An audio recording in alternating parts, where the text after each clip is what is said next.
લોકો રાત્રે મારામાં, હું તમને સરથાણા પોલીસ સ્ટેશનની વાત કરું, સાંજે અમે લોકોનું કામ છે કે સૌથી વધારે નશાની હાલતમાં હોય એમના કેસ કરવા. એટલે અમે અમારા ટાર્ગેટ ઉપર નીકળતા હોય છે કે આટલા કેસ આજે કરવાના છે. એમાંથી 15 છોકરા લાવ્યા હોય, એમાંથી 10 છોકરા પટેલ સમાજના હોય છે. આ વસ્તુ વિચારવાની વાત છે. મને જોઈને બહુ દુઃખ થાય છે કે, અને પછી તમે હાથ જોડો છો આવીને કે સાહેબ તમે તો પટેલ છો, તમે તો સમજો.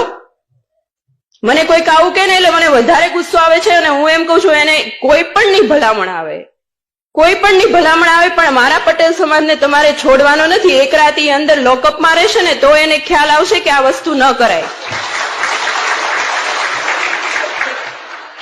ખૂબ વિચારવાની વાત છે. મારે મતલબ અત્યારે સમાજના તમામ વ્યક્તિ બેઠા છે એટલે હું કહેવા માંગુ છું કે આ વસ્તુ વિચારવાની વાત છે. શું કામ આવું કરો છો? તમારી પાસે પૈસા છે તો સારી જગ્યાએ વાપરો ને. અને જે સાયબર ફ્રોડના કેસ આવે છે એમાં 50% પટેલ સમાજ હોય છે. શું કામ અવળા રસ્તે ચડો છો?